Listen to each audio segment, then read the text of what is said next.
गोष्टीच्या मान्यवर वक्ते आहेत इतिहास अभ्यासक डॉक्टर रेणुका पुरवाल आणि मी त्यांना विनंती करतो की त्यांनी कृपया मंचावर यावं।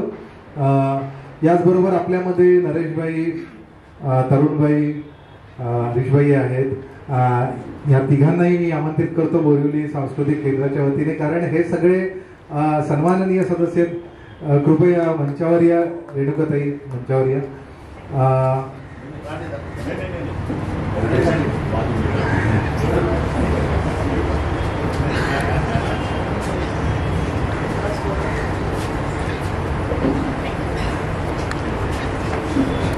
आणि बोरिवली भागाचे आमचे अध्यक्ष श्री तन्नाजी यांना सुद्धा मी विनंती करतो की मंचावर यावं।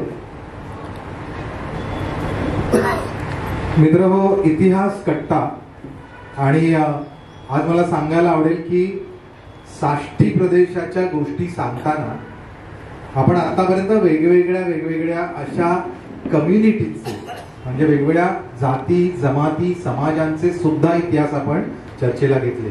केवळ राजकीय नाही तर सांस्कृतिक इतिहास, सामाजिक इतिहास सुद्धा साष्टीचा आपण वेगवेगळ्या प्रकारे मांडण्यात आलो। आज मला सांगायला आनंद होतोय की आपल्या या साष्टीमधली एक खूप जुनी प्राचीन अशी असलेली समाजातली एक पंथ म्हणा किंवा समाज व्यवस्था म्हणजे तो मोठा समाज म्हणजे जैन समाज। तर जैन समाज आपल्याला माहिती आहे की प्राचीन साष्टीमधला सगळ्यात मोठा जो प्रांत होता तो म्हणजे सोपारा।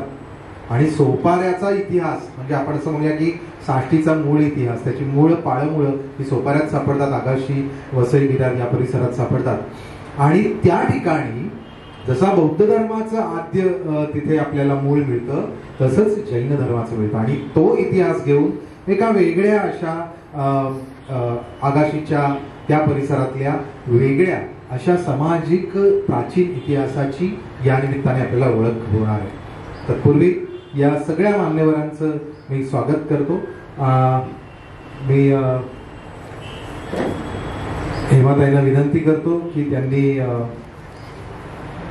आजच्या प्रमुख वक्त्या डॉक्टर रेणुका अग्रवाल यांना, रेणुका पुरवाल यांना सन्मानित करावं। तरुणभाई, जोरदार टाळ्यांनी आपले स्वागत। त्याचबरोबर बोरिवली सांस्कृतिक केंद्राचे अध्यक्ष तरुणभाई मोता, दोन अध्यक्ष तुम्हाला दिसत आहेत, म्हणजे दोन्ही संस्थांचे अध्यक्ष बाजूबाजूला आहेत आणि अशा दोन्ही संस्थांच्या अध्यक्षाच्या वतीने आपण आदरणीय बोलून आणि इतिहास संकलन समिती कोकण प्रांताचे उपाध्यक्ष रविराज पराडकर।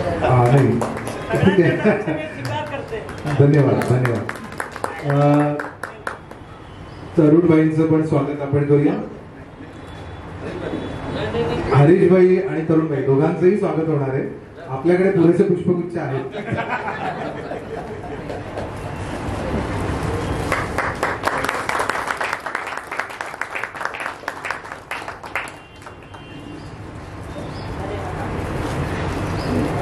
आणि तरुणबाईंचं रविराज पराडकर हे तरुणबाईंचे स्वागत।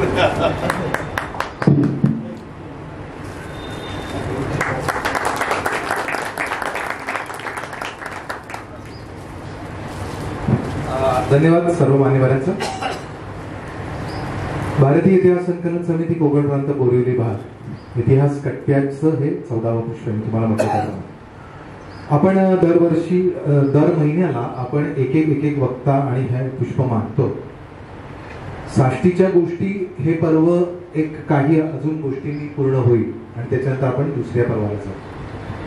महत्वाचं आहे ते म्हणजे आपल्या बरोबर ती अनेक लोकांना जोडत जाणं, कारण ही समाजाची एक महत्वाची गोष्ट आहे। आज आपण बघतो की परवा 22 जानेवारीला या भारतीय भूमीच्या 500 वर्षाच्या इतिहासाच्या लढ्याला यश आलं।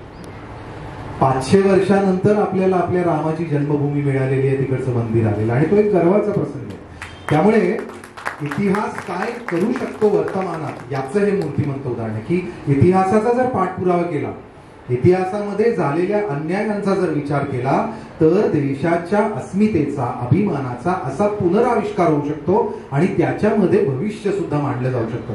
आज जर काही लोक म्हणत असतील की भारत हे हिंदू राष्ट्राकडे चाललंय का, तर अरे हे हिंदू राष्ट्रच होतं, हे हिंदू भूमीच आहे, हे हिंदुस्थानच आहे. ती अगदी सिंधू सरस्वतीच्या संस्कृतीपासून ती आहे आणि ही भूमी दुसऱ्या कुठल्याही नावाने नाही. हे भारतवर्ष आहे, हे हिंदू भूमी आहे.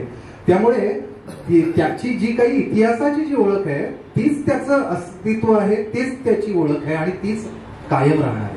आणि त्यामुळे या सगळ्या गोष्टींसाठी म्हणून इतिहास कट्ट्यांसारख्या इतिहासाच्या विवेचनाचं गरज आहे. अर्थात इतिहास कट्ट्यावर तुम्हाला माहिती आहे की आपण चांगले चांगले इतिहास अभ्यासक लोकांपर्यंत पोहोचवतो, कारण हे खूप महत्वाचं आहे.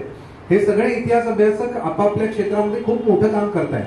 ते लायब्ररीज मध्ये जात आहेत, इतिहासकरण करतायत, गाडी देत आहेत, उत्खनन करतायत, संशोधन करतायत. पण हे सगळं मोठ्या मोठ्या ग्रंथांच्या द्वारे समाजामध्ये थांबत आहे. पण या ग्रंथांतून सुद्धा त्यांचं संशोधन हे लोकांपर्यंत, आणि आत्ताची तुम्हाला गरज माहितीये की लोकांपर्यंत पोहोचण्यासाठी मोठ्या मोठ्या ग्रंथांपेक्षा असं 1-to-1 कॉन्टॅक्ट असणं. कधी कधी आपण बघतो की व्हॉट्सअप सारखा एखादा मेसेज सुद्धा खूप व्हायरल होऊन बऱ्याच गोष्टी करू शकतो. त्यामुळे लोकांशी कनेक्ट होणं हे सुद्धा या निमित्ताने काम आहे आणि ते आपण इतिहासामध्ये करणार आहोत. तुम्हा सगळ्यांचं मी मनपूर्वक आभार पहिल्यांदाच मानतो यासाठी, कारण तुम्ही पुन्हा पुन्हा येत आहात, एका आमच्या इतिहास कट्ट्यावरच्या मेसेजने येतात, छोट्याशा बातमीवर येत आहात. आम्ही तुमच्यापर्यंत फार मोठी अशी पब्लिसिटी नाही करतात, आपले कुठे मोठे मोठे बॅनर लागत नाहीत, आपण काहीतरी खूप मोठा असा आपण प्रोपोगंडा करत नाही. ही केवळ एक कमिटमेंट जी आमची आहे समाजाकडे, बोरली सांस्कृतिक केंद्राचे, इतिहास संकलन समितीचे, तशीच तुमची रसिकांची पण आहे, तशीच तुमची इतिहास प्रेमींची आहे. आणि म्हणूनच आजच्या या पुष्पाला सुरू करताना मी तुम्हाला एक पुन्हा आवाहन करतो की जे लोक भारतीय इतिहास संकलन समितीचे जर सदस्य झाले नसाल तर कृपया सदस्य व्हा. आपल्याकडे सदस्यांचे फॉर्म्स आणि सदस्याच्या सगळ्या गोष्टी आहेत. का सदस्य व्हा? कारण तुम्ही ज्यावेळेला सदस्य होता त्यावेळेला तुम्हाला त्या ठिकाणी इतिहासावर काय काय काम चाललंय, काय काय नवीन नवीन गोष्टी होत आहेत, आणि तुम्हाला ज्या ज्या वेळेला वेळ मिळेल त्या त्या वेळेला कदाचित तुम्ही या मोठ्या अशा रामसेतूला तुमचा सुद्धा खारीचा स्पर्श करू शकाल. आणि म्हणूनच मी पुन्हा एकदा आवाहन करतो. आणि आजच्या वक्त्या डॉक्टर रेणुका पोरवाल ज्या हिंदीमध्ये हे बांधणार आहे त्याच्यासाठी, कारण त्यांची मातृभाषा गुजराती आहे आणि त्यामुळे हे संपूर्ण आता पुढचं सेशन जाते. आणि हिंदी असल्या कारणाने इथे जे लोक मराठी आहेत त्यांनाही खूप सोपं जाईल. हिंदी राष्ट्रभाषा असल्या कारणाने खूप सोप्या रीतीने ते मांडतील. एक महत्वाचं म्हणजे त्यांनी फार चांगलं पीपीटी केलंय, म्हणजे जे आपण बघितलेलं नाही आगाशी आणि सोपाऱ्याला जाऊन ते आपल्याला दाखवत ते सगळा आपला जो समाज ते बांधणार आहेत. त्यामुळे अशा सुंदर संध्याकाळी इतिहास कट्ट्याच्या 14व्या गोष्टीला आपण सुरुवात करणार आहोत. आणि गोष्ट आहे अर्थात आगाशी जैन तीर्थाची, त्या प्रांताची, आणि घेऊन येत आहेत डॉक्टर रेणुका पोरवाल.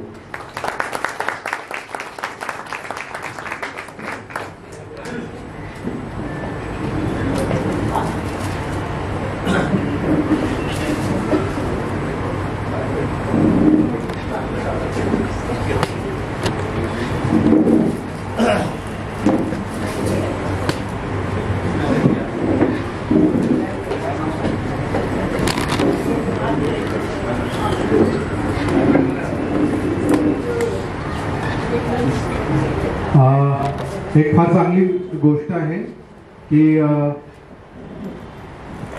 जैन तीर्थ क्षेत्र याचा इतिहास होतोय आणि आपल्यामध्ये नरेशभाई आहेत जैन समाजाचे, आणि एका चांगल्या अशा जैन समाजाच्या प्राचीन इतिहासाचा दर्शन घडवणाऱ्या डॉक्टर रेणुका पोरवाल मॅडमना ते या निमित्ताने शुभेच्छा देऊ इच्छितात. आणि अर्थात इतिहास संकलन समितीतर्फे आणि बोरली सांस्कृतिक केंद्राचे स्मृतिचिन्ह आपल्या प्रत्येक वक्त्याला आपण देतो, आपली आठवण म्हणून. हे स्मरण चिन्ह असतं आणि जेणेकरून त्यांना हे लक्षात राहावं की आपण या कट्ट्यावर येऊन गेलो.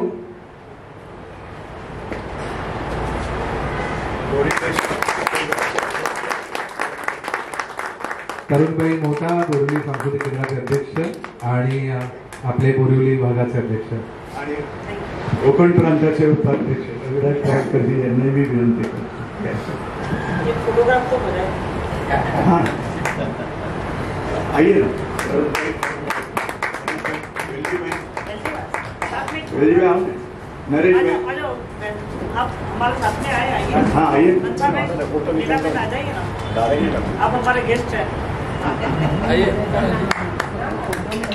चलिए. एरवी आपण शेवटी हा फोटो काढतो, आज सुरुवातीलाच आपण हा फोटो काढतो.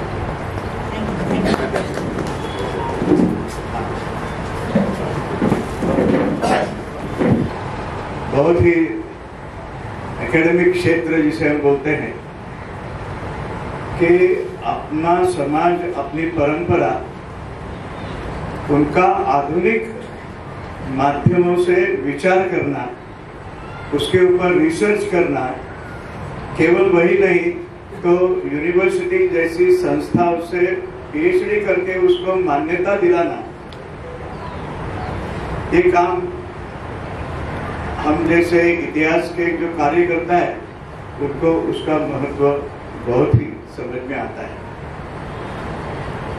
और समाज का जो चलन वलन होता है उसको एक सांस्कृतिक, वैचारिक और आध्यात्मिक अधिष्ठान होता है. और वो अधिष्ठान उस समाज के पुरोहित वर्ग जिसे हम कहते हैं, कीर्तनकार है, भजनकार है, महाराष्ट्री है, जैन मुनियों को महाराष्ट्री बोलते हैं, तो उनका योगदान जो है उसके बारे में डॉक्टर रेणुका जी ने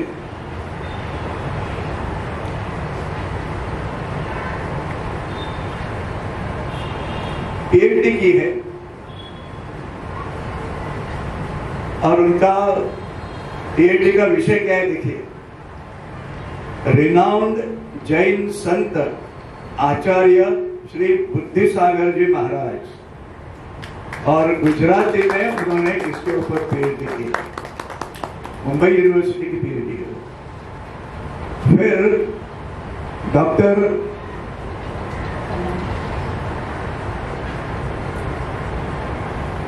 सागरमल जी जैन,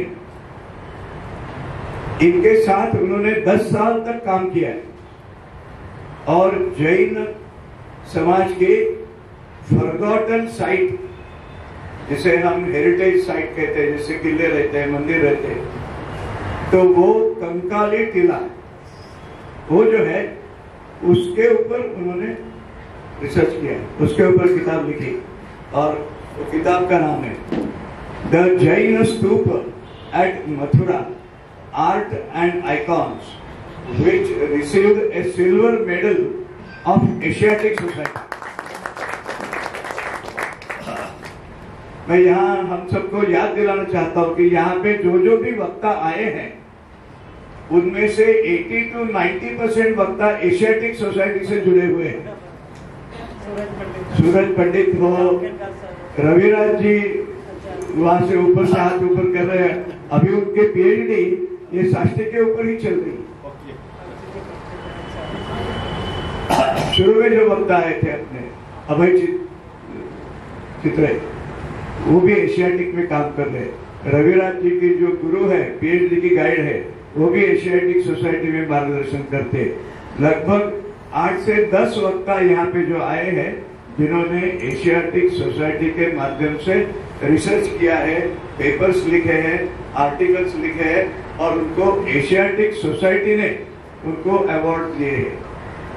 रेणुका जी को सिल्वर मेडल एशियाटिक सोसाइटी से मिला है 2016-18 के पीरियड में, इसके ऊपर के रिसर्च के लिए. लगभग 300 से अधिक इनके रिसर्च आर्टिकल्स अलग अलग मैगजीन्स में, अलग अलग रिसर्च जर्नल्स में, और लगभग 10 राज्यों की यूनिवर्सिटीज में इनके लेक्चर हुए. 5 से ज्यादा इन्होंने रिसर्च बेस्ड किताबें लिखी. सबका नाम मैं पढ़ने जाऊं तो और भी समय लगेगा, मगर यानी कभी कभी ऐसा होता है कि जिस समाज में मैंने जन्म लिया है उस समाज का गौरवशाली इतिहास, उस समाज की आध्यात्मिक परंपरा और उस आध्यात्मिक परंपरा को चलाने वाले जो मुनिश्री है, यानी उनकी ओर श्रद्धा भाव रखकर उनका चरित्र, उनकी एक बुक भी उनके ऊपर पब्लिश हुई है। तो ऐसी जिसको हम मराठी में कहते हैं आध्यात्मिक बैठक असलेली एकेडमिक स्कॉलर रेणुका जी आज हमारे यहाँ मौजूद है।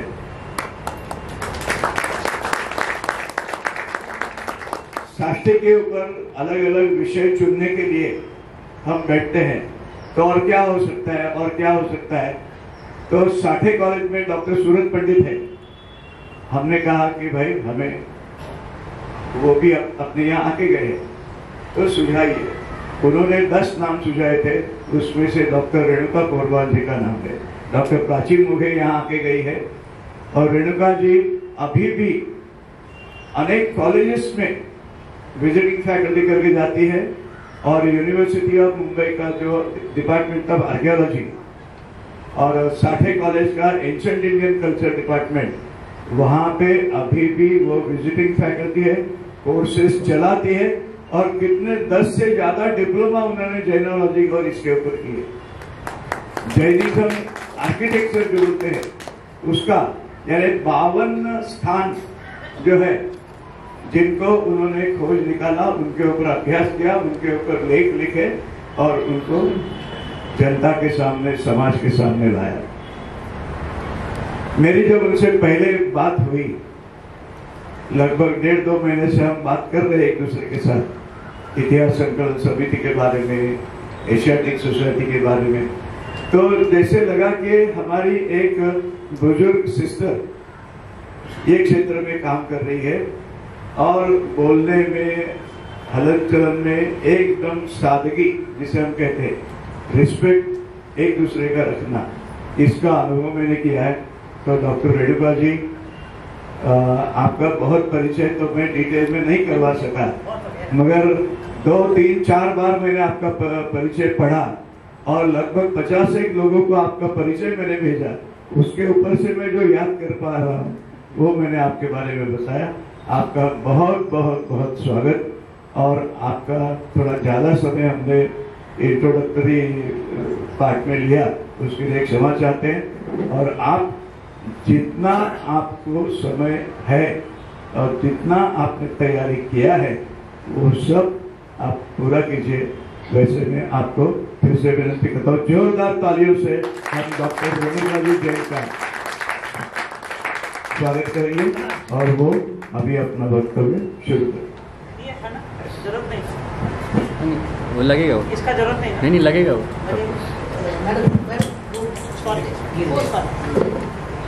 और रेणुका जी, आप जैसे कंफर्टेबल रहेगी, हाँ, बैठ के आपको बोलना कंफर्टेबल है तो बैठ के बोलिए, खड़े रह के है, हाँ। और जैसा हम कहते हैं, ये अपना कार्यक्रम जो है गप्पा इतिहासाचा, हाँ, गप्पा इतिहासाचा यानी बातें, बातचीत और गोष्टी माणसांच्या, मगर बातें करनी है किसकी? व्यक्तियों के बारे में, समाज के बारे में, जिनसे ये समाज की परंपरा आगे बढ़ती है। तो फिर से एक बार आपका स्वागत। धन्यवाद सुरेंद्र भाई साहब, आपने इतना ज्यादा परिचय दिया तो मुझे आज ही मालूम पड़ा कि मेरे को सब इतना सब मालूम है। तो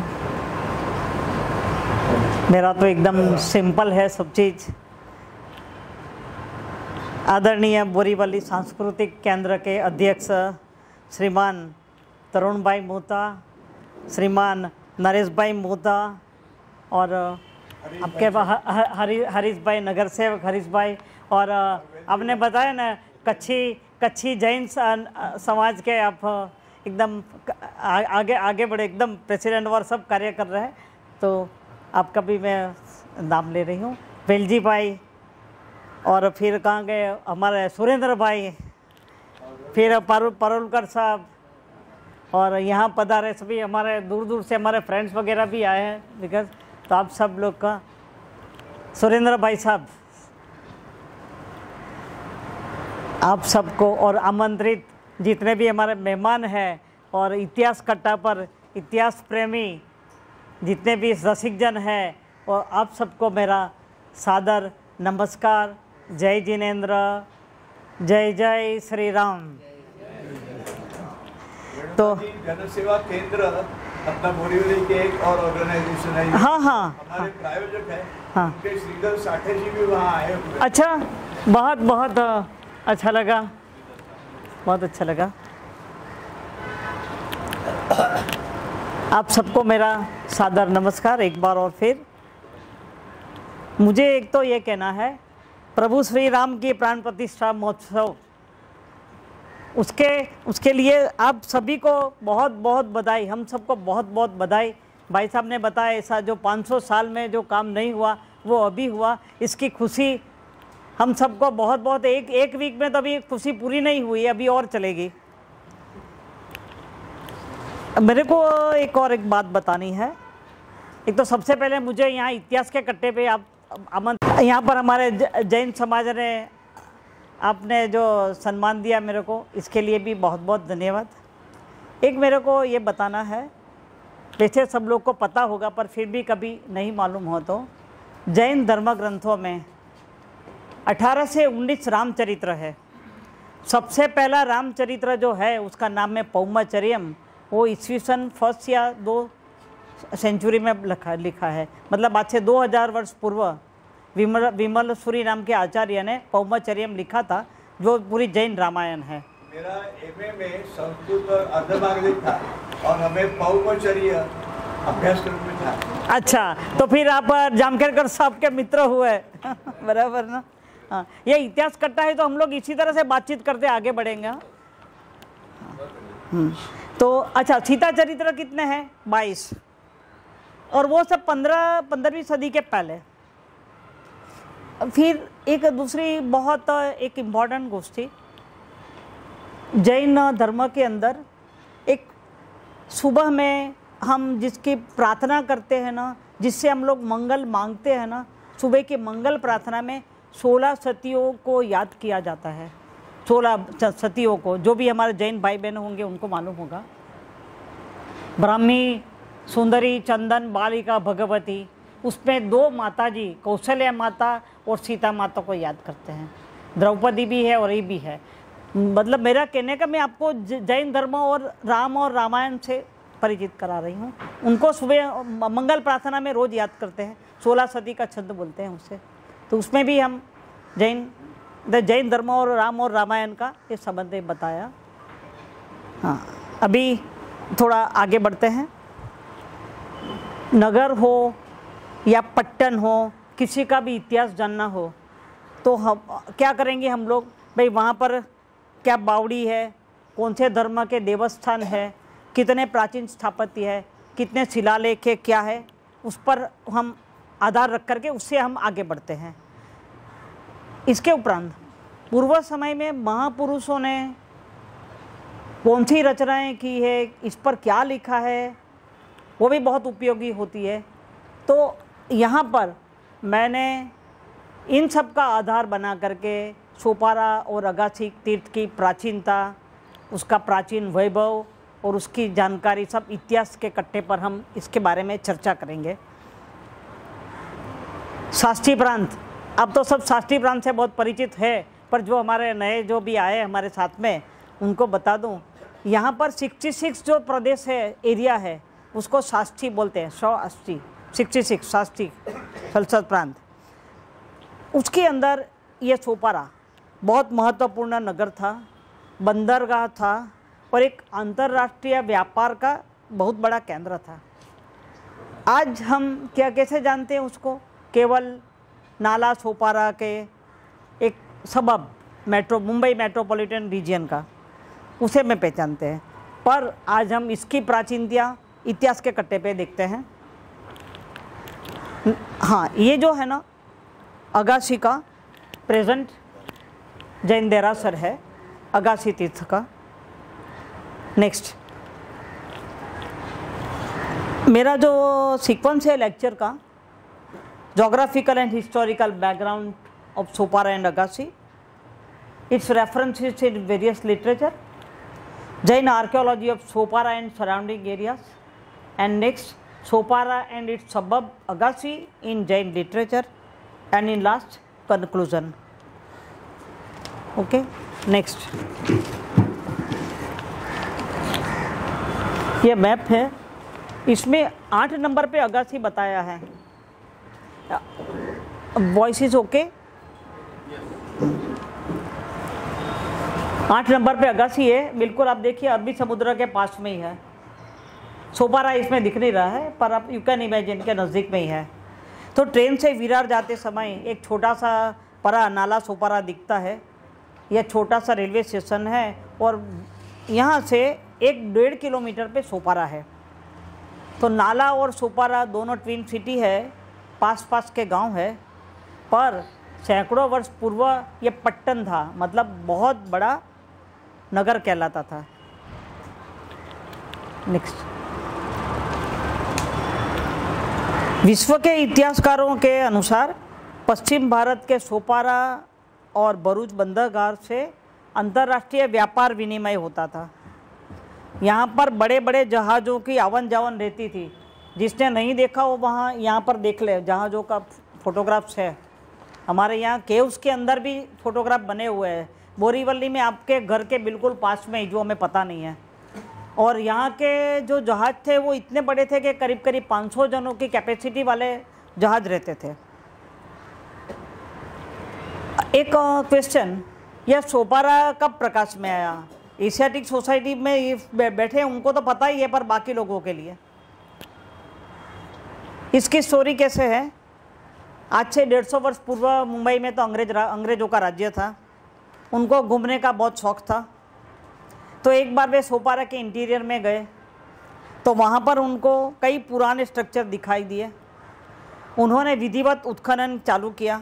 तब भारतीय पुरातत्वविद भगवानलाल इंद्रजी ने वहाँ पर एक बौद्ध स्तूप ढूंढ निकाले, उसके अवशेष ढूंढ निकाले जो 2000 वर्ष पूर्व के थे. और यहाँ से प्राप्त हुई बौद्ध मूर्तियाँ, सिक्के और बड़े मिट्टी के बर्तन मुंबई की एशियाटिक सोसाइटी में आज भी रखे हुए हैं. जिनको देखना हो वो जाके देख सकते हैं. ये भगवानलाल इंद्रजी भट्ट जो है वो गिरनार का रहवासी था, जूनागढ़ में रहता था. करीब 10 साल की उम्र में उसने अशोक का शिलालेख ब्राह्मी लिपि में पढ़ लिया था. वहाँ पर जो अंग्रेज जो थे उन्होंने वहाँ पर जब भी नई स्कूल खुली ना, तब ये सब ब्राह्मी लिपि के और उनके जो भी इंस्क्रिप्शन और जो भी होंगे इंग्लिश और ये सब संस्कृत लैंग्वेज के सब स्कूल की किताबें वहाँ भेज दी थी. वो देख करके मिलान करके भगवानलाल इंद्रजी ये सीख गया था ब्राह्मी पढ़ना. तो जब ही वो सोपारा आया तो उन्होंने ये सोपारा का शिलालेख अशोक का जो था रॉक कट इंस्क्रिप्शन और वो सब उसने ढूंढ निकाले. तो ये है इसकी स्टोरी. तो भगवानलाल इंद्रजी भट्ट ने और दूसरा हमको क्या इन्फॉर्मेशन दी कि ये जो सोपारा नगर है ना, ये वैदिक, बुद्धिस्ट और जैन साहित्य में दर्शाया हुआ शूर्पारक नगर है. उसके साथ उन्होंने आइडेंटिटी किया. तब लोगों को सोपारा को ये शूर्पारक नगर है ऐसा पहचान में आया. इसके उपरांत बौद्ध धर्म की जातक कथाओं में इस नगर के उल्लेख पाए जाते हैं.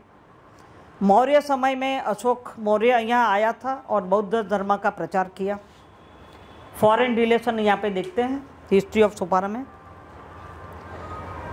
एक महत्वपूर्ण बंदरगाह के रूप में इतिहास की पुस्तक पेरीप्लस में है कि भाई ये बहुत महत्वपूर्ण सोपारा है, बंदरगाह है. यूँ हिंदी में बंदरगाह बोलते हैं, गुजराती और मराठी में मेरे ख्याल से बंदर ही बोलते हैं ना. टॉलोमी की जो ज्योग्राफी है उसमें भी अच्छी तरह से ये महाराष्ट्र का भी उल्लेख मिलता है एरिएक करके, और उसमें सोपारा भी है. एक दूसरा एक और संदर्भ बता दूं, क्योंकि हमारे यहाँ पे तो सब हिस्ट्री का ही इंटरेस्टिंग पर्सन है, all are interested in history. तो एक पुस्तक है राधा मुखर्जी की इंडियन नेविगेशन पे, उसने एक संदर्भ दिया है. जर्मन विद्वान प्रोफेसर बुल्लर का। बुल्लर कहता है कि जातक कथा 600 BC की है, तो हो सकता है कि यह सोपारा और भरूच से जो इंटरनेशनल बिजनेस होता था वो उसके पहले का हो, और समुद्र यात्रा भी उससे पहले होती होगी। अब पुराणों में क्या इसका उल्लेख है? यह सोपारा को परशुराम ने बसाया था, इसलिए तो हम इसको परशुराम की भूमि बोलते हैं। हमारे यहाँ बलसार में, यहाँ तक कि सूरत तक परशुराम की भूमि कही जाती है। बोलते हैं ये इतनी पवित्र होती है कि यहाँ पर अकाल नहीं पड़ता, अकाल नहीं पड़ता। ये भूमि में उपजाऊ भूमि है, और यहाँ पर सूरवीर नर पाकते हैं। जैसा अपने सौराष्ट्र में बोलते हैं ना, ऐसा नहीं तो रहे वांजड़ी मत घुमावी स्वरूप, जो भी वैसा यहाँ पे सूर और वीर नर पाकते हैं।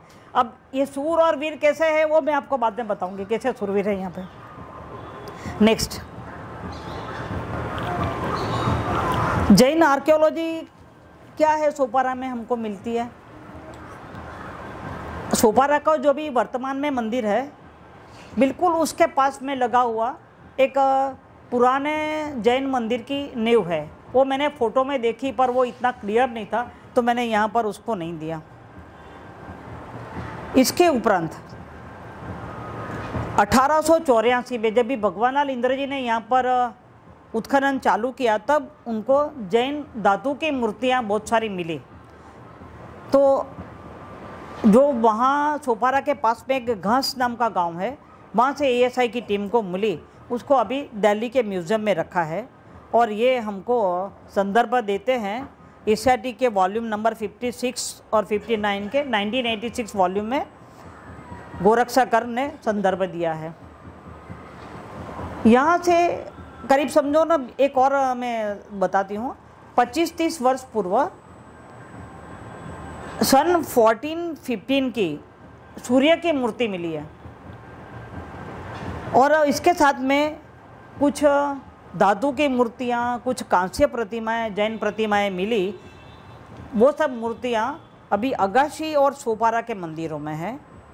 ये इन्फॉर्मेशन मुझे मुनि तीर्थयश सूरी जी महाराज साहब ने दी है। इसके फोटोग्राफ में आपको बाद में बताती हूँ। नेक्स्ट, ये कौन सा किसका फोटोग्राफ है वो मैं बताऊंगी। आगम में गुजरात नाम का पुस्तक है भोगीलाल सांडेसरा का, उसके अंदर आगम के बहुत सारे संदर्भ दिए हैं, वहाँ से मैंने ये फोटोग्राफ्स लिए हैं। उनके हिसाब से सोपारा कोंकण देश की राजधानी थी, और अगासी, वसई, कामणगांव, घोड़बंदर, घास वगैरह इसके उपनगर थे। सोपारा जैन धर्म का केंद्र था, और यह नगर में बड़े बड़े गुरु महाराजों की विहार भूमि थी। उसमें नाम लिखा है आर्य समुद्र, आर्य मंगू और आर्य वज्रसेन की विहार भूमि थी। इसके उपरांत भी कई उल्लेख है, पर मैं खास मुख्य उल्लेख बता रही हूँ। यहाँ से साधुओं की 4 शाखाएं निकली थी, नागेंद्र शाखा, चंद्र शाखा, निवृत्ति और विद्याधर।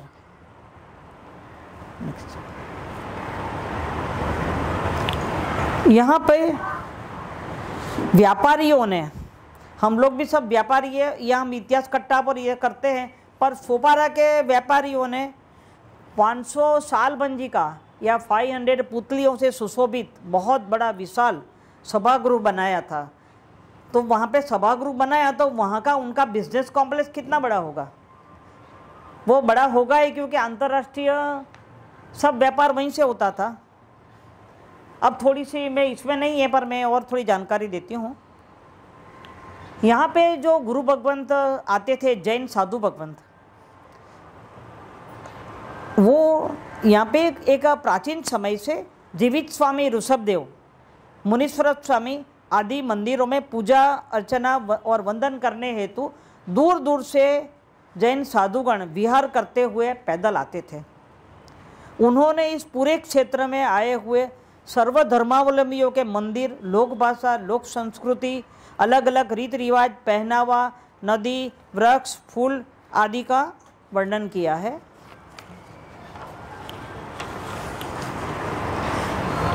उन्होंने यहाँ के लोगों की प्रकृति और योग क्षेत्र की प्रकृति के बारे में भी लिखा है, सब डॉक्यूमेंटेशन किया है। ये सब डॉक्यूमेंटेशन आज हमारे लिए इतिहास के कीमती दस्तावेज है। यहाँ पर मैंने ये निशित चूर्णी से लिया हुआ है।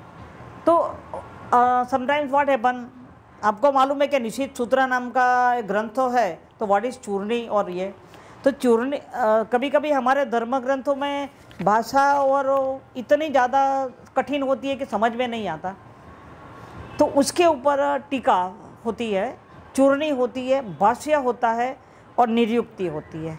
तो भाष्य और निरुक्ति में तो शॉर्ट डिस्क्रिप्शन होते हैं, पर चूर्णी में थोड़े से और डिस्क्रिप्शन ज़्यादा होते हैं। नेक्स्ट। हाँ बिल्कुल। तो जैन धर्म ग्रंथ तो सोपारा के ग्रंथ प्रसंगों से भरे पड़े हैं। यहाँ पर श्रीपाल राजा और मैना सुंदरी की कथा है। जैसे वैदिक धर्मों में राम और ये उसके बाद में भी सब कथाएं आती है ना, ऐसा यहाँ पर श्रीपाल राजा और मैना सुंदरी की कथा है। वो लीजेंडरी कथा हो गई। इसके बाद में 1223 और 1283 के बीच में मांडवगढ़ के मंत्री पैथड़ शाह ने यहाँ पर पार्श्वनाथ का मंदिर बनाया था। ये पैथड़ शाह कौन था? मांडवगढ़ के अंदर परमार वंश के तीसरे राजा जयसिंह देव का में प्रधानमंत्री था। उसने बहुत जैन धर्म के लिए और बाकी लोगों के लिए भी बहुत काम किए हैं। और उन्होंने जो करीब 78 तीर्थ स्थानों में मंदिर बनाया ना, वो कहाँ पर कौन से मंदिर बनाया है ये आपने बताया ना, ऐसे साधु महाराज ने लिखा हुआ है। तो वो साधु महाराज का नाम है सोम तिलक सूरी, और उन्होंने 1315 और 1316 के बीच में एक स्तोत्र बनाया, जिसमें मांडवगढ़ के मंत्री ने पैथड़ शाह ने क्या क्या काम किया उसमें लिखा है। और हमारे डॉक्टर जामखेड़कर सर इस पर करीब 20 साल से पैथड़ शाह के ऊपर ही रिसर्च कर रहे हैं, ये मैं बता रही हूँ आपको। हमें जैन लोगों को उसके बारे में पता नहीं है, पर आप पूछेंगे डॉक्टर जामखेड़कर को तो वो 4 दिन तक बोलते रहे तो भी उनका वो लेक्चर पूरा नहीं होगा, इतना है। आए थे, हाँ देखो कितनी अच्छी बात है। हाँ अभी थोड़ा सा और आगे बढ़ते हैं। हमने ये कहा ना, हाँ वही कि यहाँ पर सूर्यों की भूमि है, तो हो सकता है बहुत से लोग ने आकर के यहाँ बसने के लिए भी आए हो स्पेशल। तो वस्तुपाल तेजपाल नाम के जैन धर्म में बहुत बड़े मिनिस्टर हो गए 12वीं सदी में। मांडवगढ़ अपने इंदौर थी करीब 100 किलोमीटर दूर, मालवा मध्य प्रदेश के अंदर हाँ, जहाँ मांडवगढ़ में एक समय में 700 देरासर थे, 1 लाख जैन श्रावकों के घर थे। उसका पूरा इतिहास में लिखा हुआ है, पर आक्रमणकारियों ने सब खत्म किए।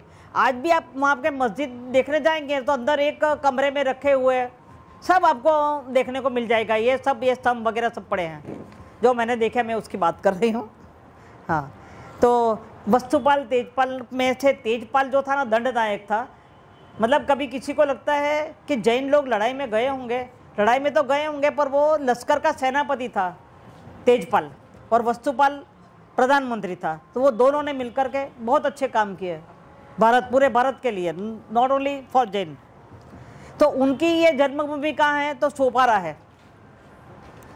सोपारा में उनकी जन्म कब हुआ था? मेरे पास में डेट है, 1235 और 1240 में उनका जन्म हुआ था। दोनों जुड़वा भाई नहीं है, हमको साथ में बोलते हैं तो लगता है जुड़वा भाई है, जुड़वा भाई नहीं है। एक 1235 में जन्मे और दूसरे 1240 में जन्मे। उसके बाद में वो पाटन शहर चले गए और वहाँ से उन्होंने संघ निकाला सोपारा तीर्थ में आने के लिए। ये सोपारा की हिस्ट्री है। आ गया ना? हाँ, नेक्स्ट। जैन साहित्य में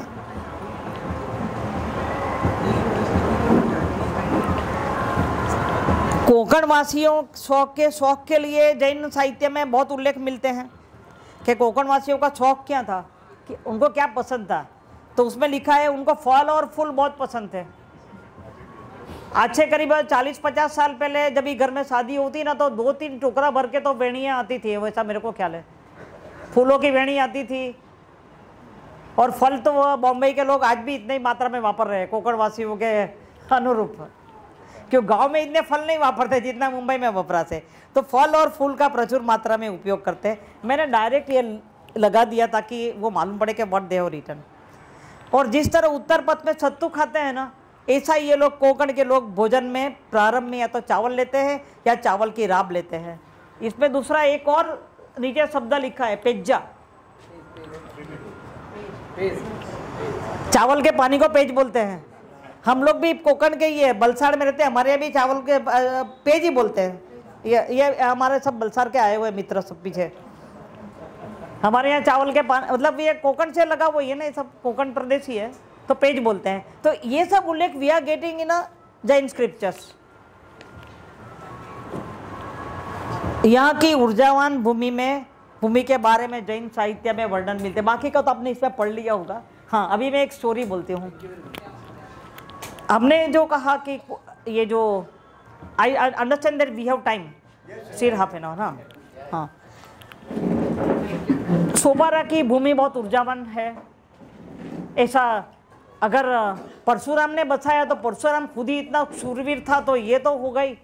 तो यहाँ की भूमि बहुत ऊर्जावान थी। अब हमारे जैन शास्त्रों में करीब करीब वसुदेव, हिंदी, आवश्यक चूर्णी, निश्चित चूर्णी इत्यादि 5-7 ग्रंथों में ये कक्कास नाम के यांत्रिक या मैकेनिक बोलो या सुतार बोलो या बढ़ई बोलो, उसकी स्टोरी आती है। वो क्या स्टोरी है? उसने अपनी विद्या से लकड़ी का गरुड़ जैसा विमान बनाया, रिमोट कंट्रोल से चलने वाला विमान बनाया। और फिर वो विमान बना करके उसने क्या किया, दुकान पर थोड़ा सा पड़ा ना, तो वो राजा के वहाँ से थोड़ा चावल की भूसी ला करके वो लाने लगा और वो खाने लगा। राजा को मालूम पड़ा है कि ये दिख क्यों नहीं रही है, इसके लिए उसका नाम भी कोकास पड़ गया। कुस्की के ऊपर से कोकास, हम चावल के ऊपर की वो कुस्की बोलते हैं, तो कोकास। फिर राजा ने बोला, अभी तुमने इतना बढ़िया विमान बनाया, हमको तू लेके जा। तो राजा रानी दोनों बैठ करके घूमने जाते थे। पर एक बार क्या हुआ, राजाओं को तो हमेशा 2 रानी होती ही है, तो जो अनमानी थी रानी थी, जिसको लेके नहीं जाते थे, उसने वो गरुड़ जैसे वो जो विमान बनाया था उसमें से खिली निकाल ली, वो यान में से खिली निकाल ली। तो थोड़े दूर आगे जाकर के उज्जैन तक विमान पहुंचा और वो नीचे ठप हो गया। जैसे आजकल भी हम ही अमेरिका में कौन अच्छा आर्टिस्ट है क्या है नाम जानते हैं ना, ऐसा वो लोग समय में भी जानते होंगे। जैसे ये कोक्कास गांव में खिली बनाने के लिए गया कि भाई यान की खिली ये बना दे, तो ये समझ गए ये खिली लाने वाला और ये आदमी जो है वो तो बहुत स्मार्ट लगता है, ये जरूर कक्कास ही होगा। उसने चुपचाप पीछे राजा, वहाँ के उज्जैन के राजा को बोल दिया कि ये आया है, उसके साथ में राजा रानी है, भले जंगल में उसका यान छुपा है पर ये है। तो उज्जैन के राजा ने उसको, उनके राजा रानी को कैद कर लिया। फिर कहा, कक्कास से कहा कि तू अब तू मेरे लिए ऐसा यान विमान बनाओ तो तेरे को छोड़ो। कक्कास ने बहुत होशियार था, विमान बनाया। उसमें वहाँ के उज्जैन या दूसरे कोई जगह पर इस पर कलिंग भी लिखा हुआ है, तो नाम बदली हो जाते हैं हमारे यहाँ स्टोरी में। वहाँ के राजा को बैठाया और यान जो बनाया था ना वो कमल के शेप का था, कमल जैसा। फिर वो राजा को बोला कि अरे मैं कुछ नीचे खिली भूल गया, मैं लेके आता हूँ। ऐसा करके वो नीचे उतर गया और उसने अपने रिमोट कंट्रोल से उसको बंद कर दिया। तो राजा रानी अंदर फंस गए। अब मैं ये कहती हूँ, ये कल्पना तो उनके पास थी, अगर आप मानो कि उसने बनाया नहीं बनाया छोड़ो, पर उनसे रिमोट कंट्रोल से उड़ने वाले यान विमान की कल्पना थी जिससे वो खोल सकते थे, बंद कर सकते थे।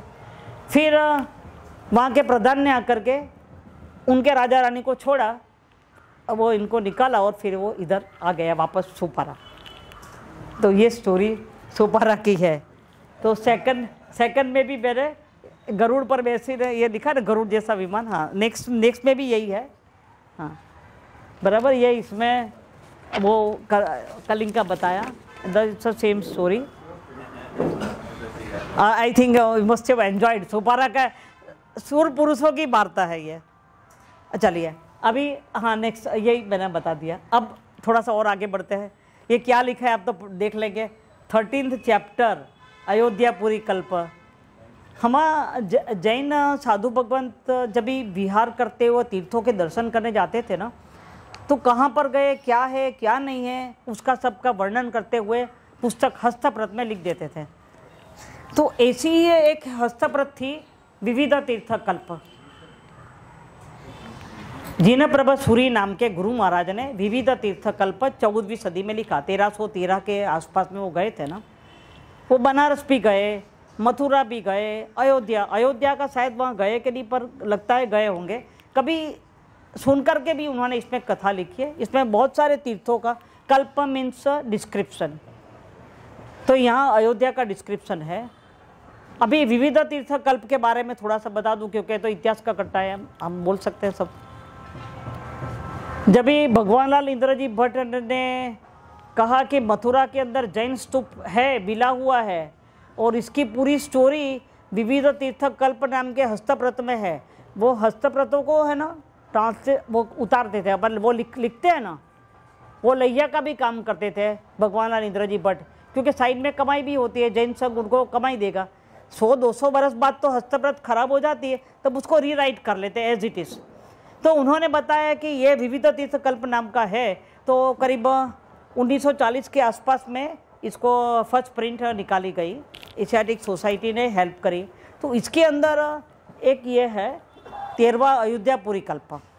ये अयोध्यापुरी कल्प में सोपारा का नाम आता है।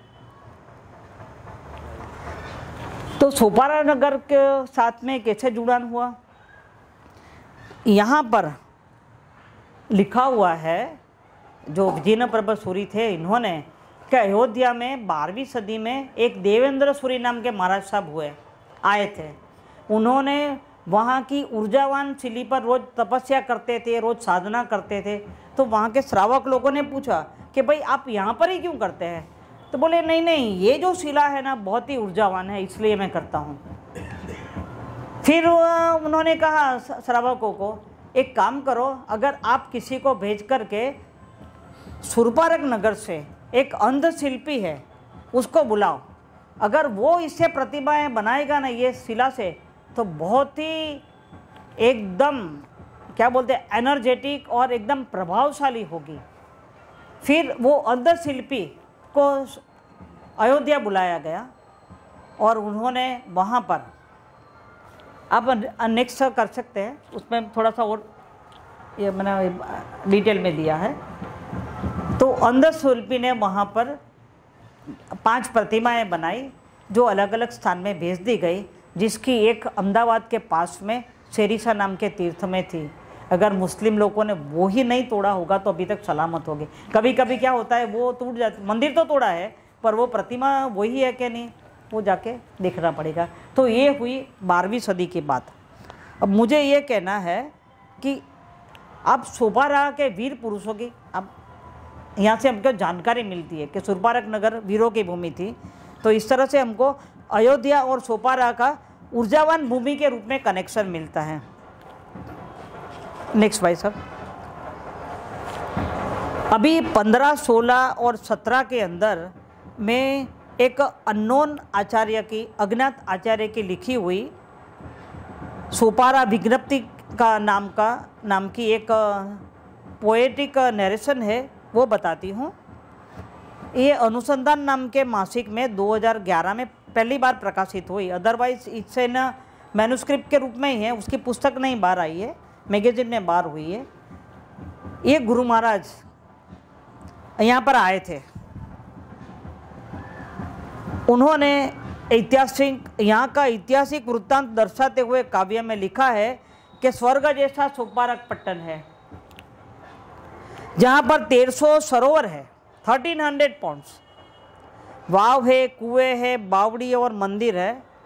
और गुरु महाराज ने उसमें उल्लास नदी और समुद्र की खाड़ी के किनारे से गुजरते हुए बीच में कौन कौन से गांव आते हैं उसका भी उन्होंने लिखा है कि बीच में कामण गांव आया, ये गांव आया, वो सबका वो लिखा हुआ है। अच्छा, यहाँ के प्रदेशों में कौन से वृक्ष होते हैं, फल फूल, वो सबकी माहिती हमें मिलती है। अगर ये अज्ञात गुरु महाराज का नाम भी नहीं है, वैसे कौन सी साल में लिखा गया वो भी नहीं है, पर हस्तप्रतों की लिखावट से हमें मालूम पड़ता है कि ये करीब 15वीं सदी की, 13 से 15वीं सदी के बीच की है। सरगजलमली सोपारू पट्टन, मतलब स्वर्ग जैसा सोगारू पट्टन है। तुहुयन लोय नयन आनंदन 1300 आणि जिहा सरोवर वावी कुआ नई गढ़मढ़ मंदिर तरुवर मन विश्राम। अब मैं थोड़ा संक्षिप्त में, अगर आप पूरा ये नहीं पढ़ सकते तो मैं ये बता देती हूँ, अनुवाद के रूप में बताऊंगी। कोंकण देश में नगर सोपारा सब क्षेत्र में सुंदर है।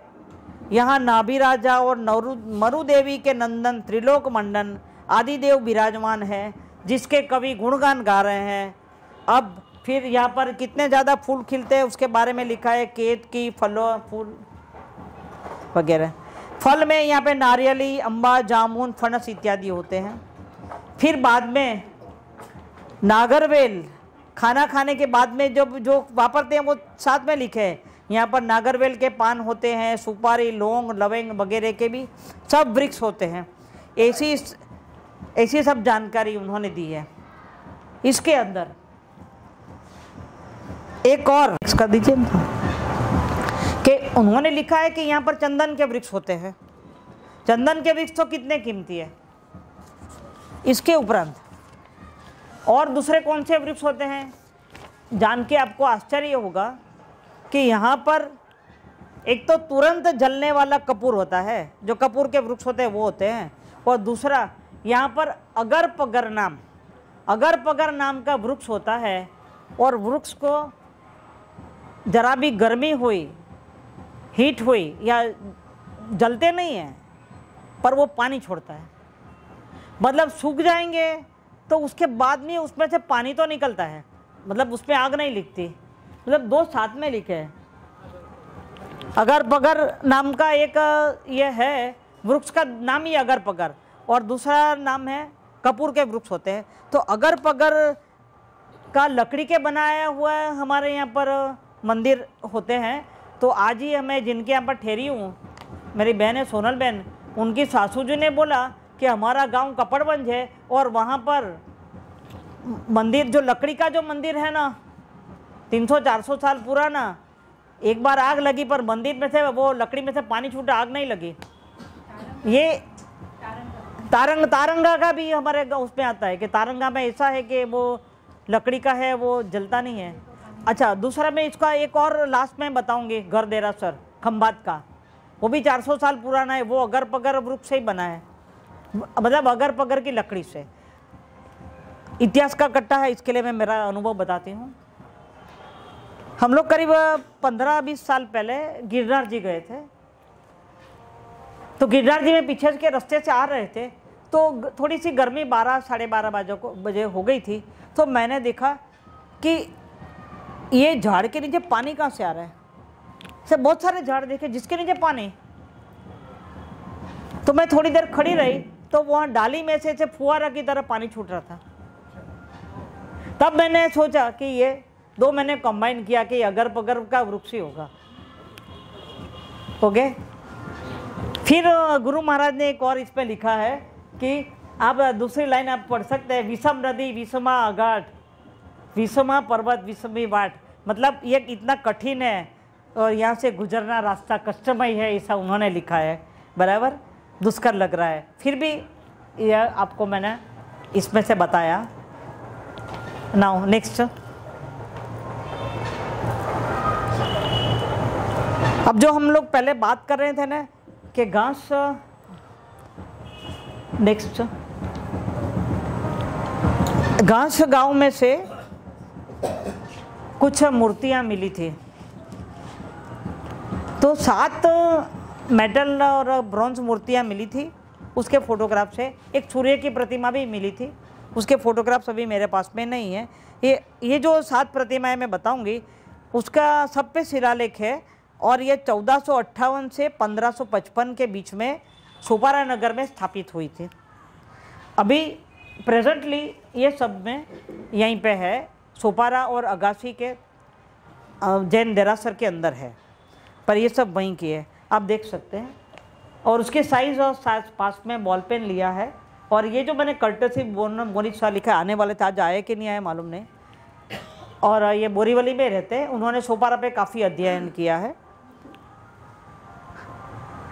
तो अभी आप एक और बता दीजिए। हाँ, आपको कुछ क्वेश्चन पूछना हो तो मोस्ट वेलकम।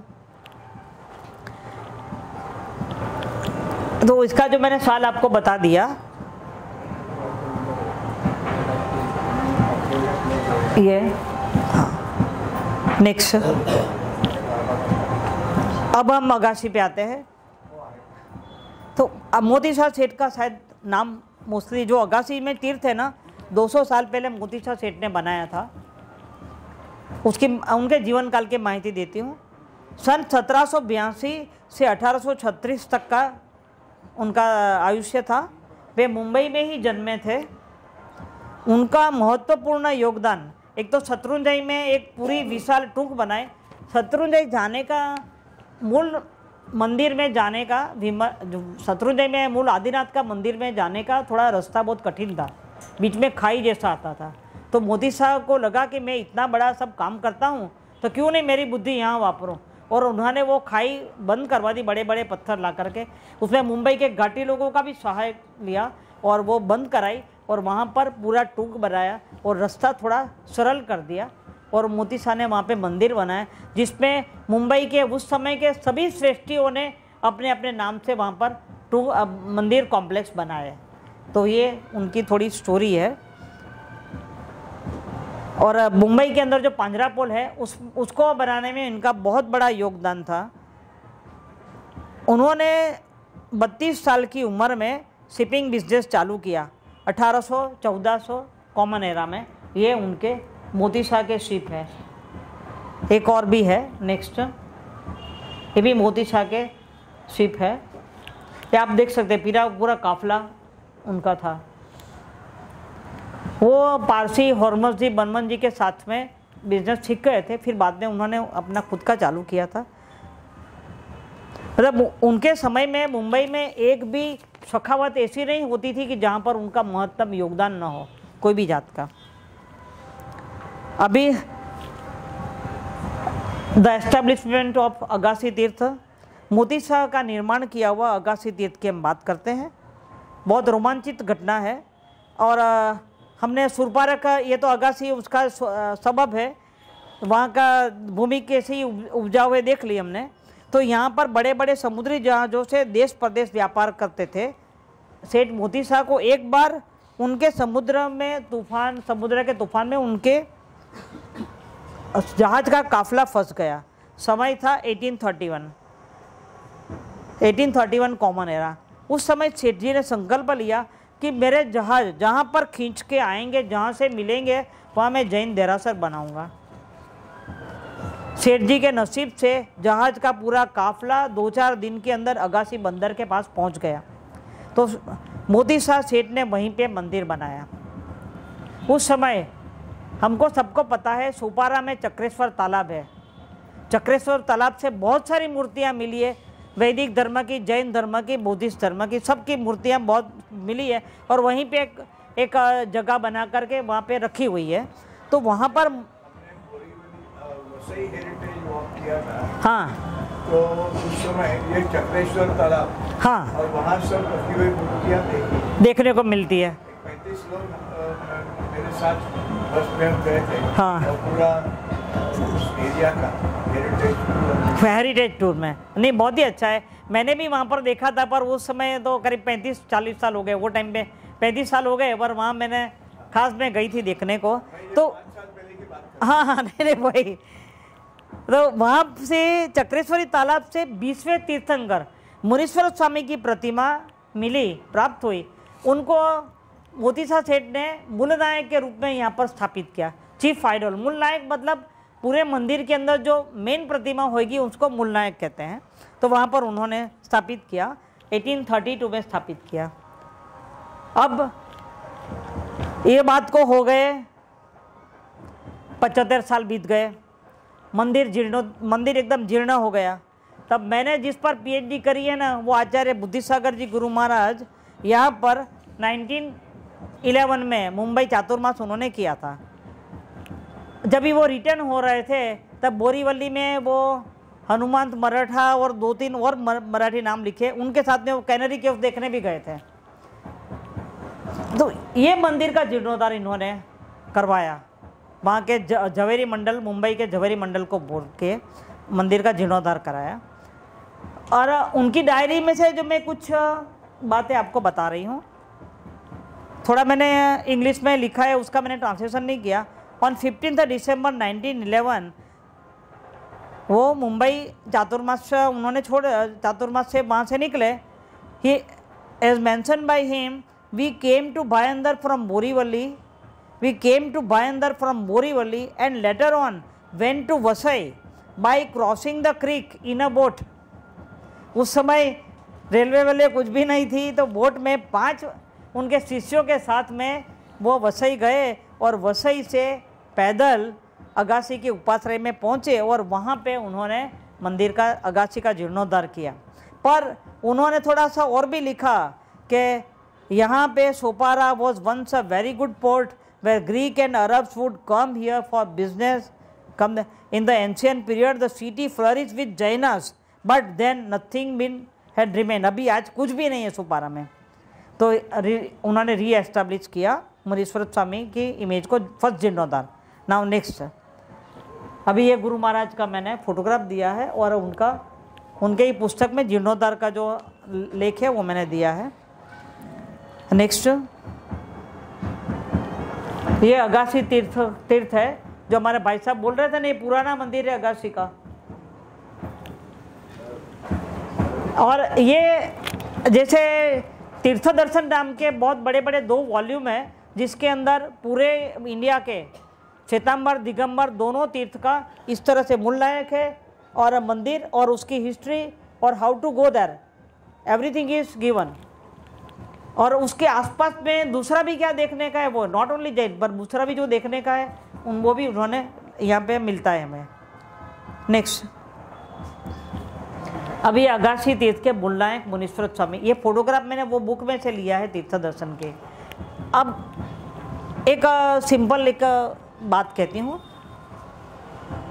जैन धर्म में क्या है, जो भगवान का लांछन होता है ना, या सिंबल बोलेंगे या उनका वेहिकल जो भी बोलेंगे, तो मुनीश्वर स्वामी का क्या है, काचबा, टॉर्टोइस।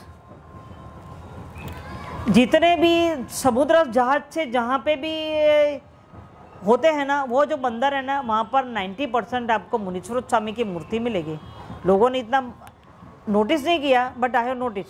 भरूच में भी मुनीश्वर स्वामी का मंदिर है कि वहाँ उनका जो ये है लांछन टॉर्टोइस है। यहाँ पर भी मुनीश्वर स्वामी का लांछन टॉर्टोइस है और यहाँ पर यही स्थापित की, और सोपारे में यही थी। इसके उपरांत थाना में देखेंगे तो थाना भी तो हमारा यहीं पे सोपारा का कट्टा ही है, क्या बोलते शास्त्री का ही कट्टा है, तो वहाँ पे भी वही है। दूसरा, ये एक और बिजनेस का बहुत बड़ा जो एक तीर्थ है राजगृही, बिहार में, वहाँ के श्रेष्ठी का देश प्रदेश बहुत बड़ा व्यापार होता था, तो वहाँ पर भी मुनीश्वर स्वामी हैं। तो हो सकता है वो और कहीं से भी बिजनेस करते होंगे, कलकत्ता उधर के समुद्र से, तो वो मेरे को बतानी थी। हाँ, तो अगासी तीर्थ में मूलनायक ये, अभी इसको भी 100 साल निकल गए। ये मूलनायक की मूर्ति तो ऐसे ही रहते, मंदिर का जीर्णोद्धार करते हैं। फिर हाँ, वर्तमान में ये मंदिर अगासी तीर्थ की प्रतिष्ठा 2019 में आचार्य यशो वर्मा जी ने करवाई। इस मंगल बेला में हजारों लोग पधारे। नेक्स्ट कर लेना, जो जिसका मैंने फोटोग्राफ सबसे पहले दिया था ना, वो मंदिर का ये अभी गर्भगृह का है। अभी जो रिसेंटली मंदिर का रिनोवेशन हुआ ना, उसका है। यहाँ 51 जो दिख रहा है, मैंने महाराज साहब यशो वर्मा महाराज साहब से पूछा, भाई what is this 51 stand for? तो बोला जो श्रावक ने ये पूजा कराई है ना, उसका कुछ 51 साल के हो गए होंगे, इसके लिए 51 नंबर लिखा है। हाँ, तो ये हो गया। ये अंदर के जो पूजा जो कराते हैं ना, उसका है। अभी ये जो हम कोकण तीर्थ के नाम से प्रसिद्ध है, अगासी ये थाना का तीर्थ टेम्बी नाका पे, उसकी माहिती है। और ये मुनीश्वर स्वामी का फोटो है। नेक्स्ट, ये आ गया घर देरासर लकड़ी का, खंबात में अंदर है, अगर बगर उसे बनाया हुआ। ये ऋषभ दास नाम के कवि हो गए, खंबात के ही थे। उनका 400 साल पुराना घर था, उनके इसके ऊपर सबसे ऊपर ये था और ये लोग को माहिती थी, तो ये नीचे अभी आ गया है। और खंबात में भी जैसे सोपारा में मिलती है ना, ऐसे वहाँ पर हजारों मूर्तियाँ ज़मीन में से निकलती है। इसके उपरांत कितने ब्रॉन्ज के समावसरण इत्यादि बहुत सारे यूटेंसिल्स बर्तन वगैरह भी प्राप्त होते हैं। तो थैंक यू। अब मैं आपको थोड़ा सा ये बता दूं, 5-7 मिनट है ना भाई साहब? जैन धर्म में एक श्रीवाल कहा, जो मैंने बताया था ना, जो उज्जैन के राजा श्रीपाल राजा, उनकी दूसरी शादी, पहली शादी तो महिला सुंदरी हुई थी, दूसरी शादी जो हुई थी राजकुमारी तिलक सुंदरी थी, वो सोपारा में हुई थी, सोपारा की राजकुमारी थी। उनके पिताजी वो कौन से राजा के थे, वो राजकुमार, उनका नाम भी मेरे पास में है। अब हम थाना आते, थाना का मंदिर की बात कर रहे हैं ना, तो थाना में ये श्रीपाल राजा जो थे, उनको कोढ़ था पूरे शरीर में, तो उन्होंने नवपद की आराधना की थी। जैनों के अंदर, जैन धर्म के अंदर नवपद मीन्स के फर्स्ट 5 तो अरिहंत सिद्ध आचार्य उपाध्याय साधु, फर्स्ट 5 पद, उसके बाद में दर्शन ज्ञान चारित्र तप, इसे वो 9 का कॉम्बिनेशन है। वो जो 9 पद है उसके ऊपर जैसे अभी ओम ह्रीम अर्हम नमो हरियंताणम, ओम ह्रीम अर्हंत नमः, ऐसा वो पद लेकर के ऐसी माला गिनते हैं, वो इस तरह से वो तपस्या करते हैं। तो ऐसी 9 पद की आराधना करने से श्रीपाल राजा का कोड अच्छा हो गया।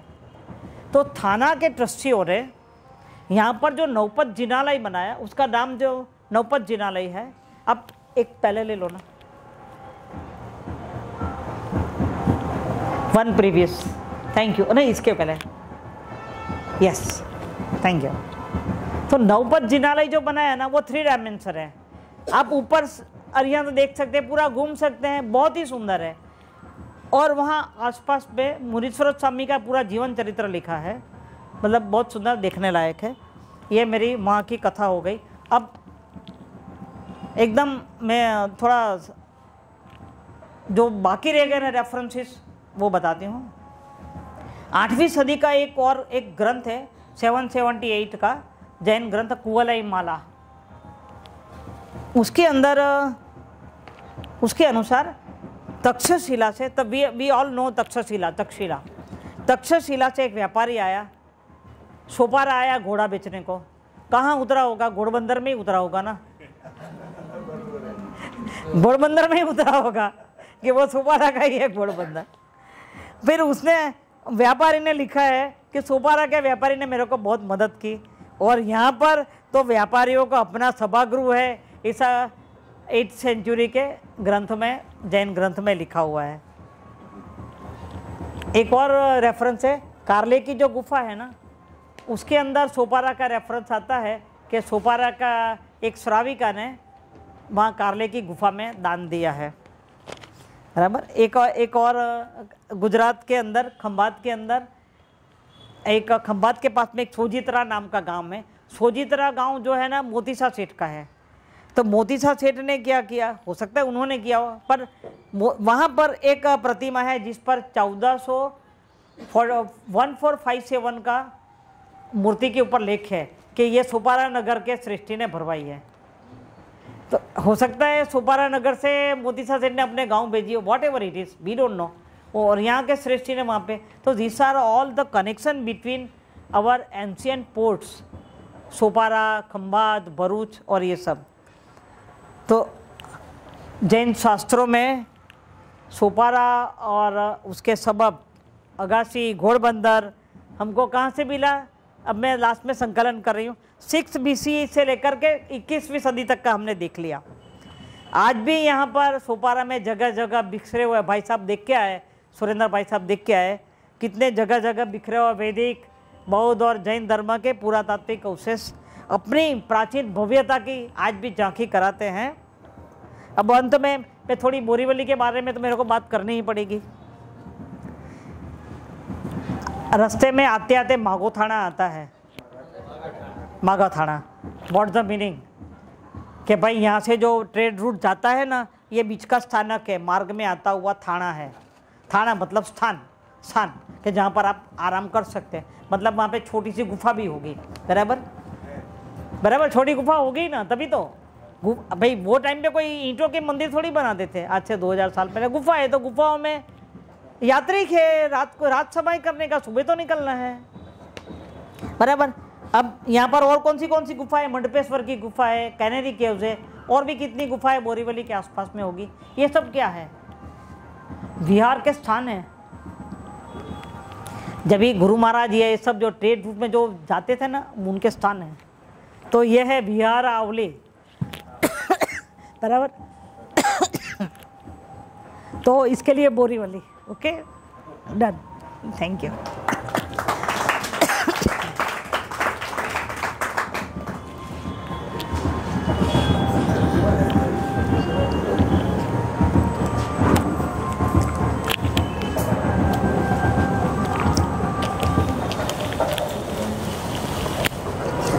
हमारे यहाँ कॉमन शब्द है ना आवली, आवली मतलब ग्रुप, आवली, हाँ। आवली, तो यहाँ पर विहारों की आवली, बिहार आवली, तो विहार आवली, दीपावली, आवली। तो ये है हमारा, जहाँ रहते हैं वहाँ। तो जहाँ मैं आई हूँ, आपने बुलाया, बहुत बहुत धन्यवाद आप सब लोग का। जी हाँ, बिहार आवली करून बोरीवली असं बोरी, हाँ बिहार आवली काय नाही बोला ना, आपण तो कंटाळ जाय, सगळ्या बोलायचाच आहे ना, बोला ना काय म्हणताय? तुमच्या दृष्टीने बोरीवलीचं बिहार आवली असं त्यांनी सांगितलं। हा, आपल्या दृष्टीने काय आणखी माहिती असेल ते रघुनाथजी जे आहेत, म्हणजे बोरीवलीचं बोरावली, बोरवली असंही नाव आहे। बिहारावली, बिहारावली, हा, बोले ना, तुम्हाला काय बोलायचं?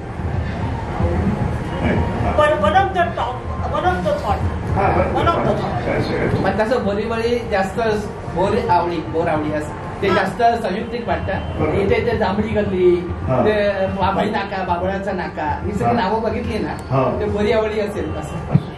बरोबर, म्हणजे बिहाराची आवली, बिहाराची आवली म्हणजे बिहार, म्हणजे कुठल्याही जागेचं मूळ शोधण्याचे जे निरनिराळे साधनं आहेत, त्याच्यात एक आपण म्हणतो लिटररी सोर्सेस। भाषाशास्त्रीय दृष्टीने अमुक एक गोष्ट किती जुनी होती, काय होती, आधी काय शब्द होता, तो होता। जसं माहीमचं मैकावती, मैकावती शिवकरच आपण म्हणतो, तर हा एक साहित्यातला पुरावा।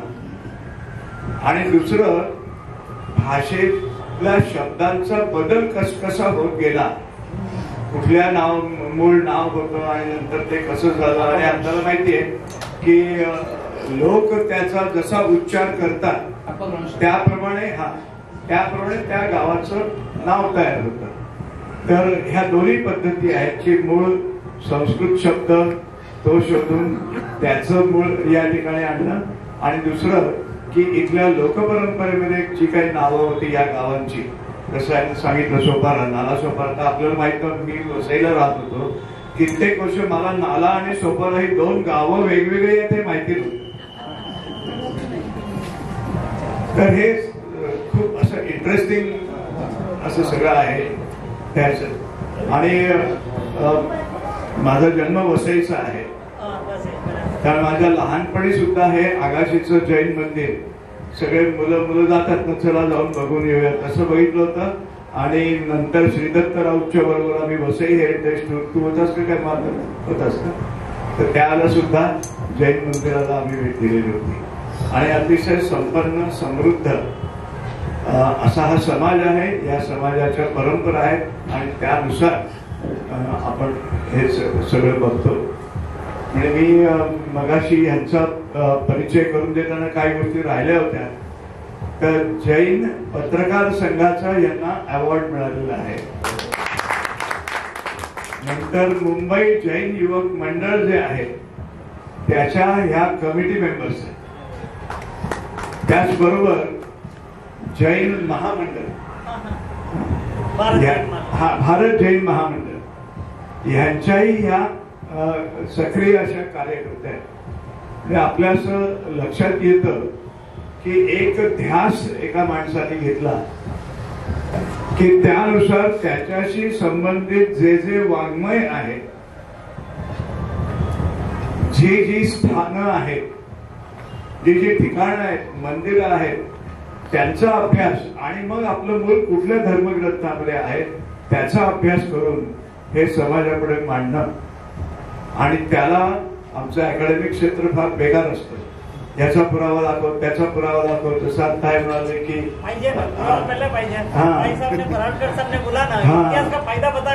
बिहारावली कशावरनं, बोरिवली कशावरून, बोरीच्या झाडावरनं बोरिवली कशावरून नाही. तर अशा सगळ्या क्षेत्रामध्ये आपल्या संशोधनाला विद्यापीठाच्या मार्फत मान्यता मिळवणं आणि याच्यासाठी एशियाटिक सोसायटी सारख्या ज्या संस्था आहेत आपल्याला त्यांचं महत्व कळत नाही. म्हणजे मुंबईमध्ये ज्या लोक आले त्याला ब्रिटिश लायब्ररीची मेंबरशिप मिळवणं म्हणजे वा केवढं मोठं मानाचं स्थान. मग अमेरिकन आले, अमेरिकन लायब्ररी ऑफ काँग्रेस चर्चगेटला, त्याच्या आधी एशियाटिक सोसायटी स्थापन केली ब्रिटिश माणसाने.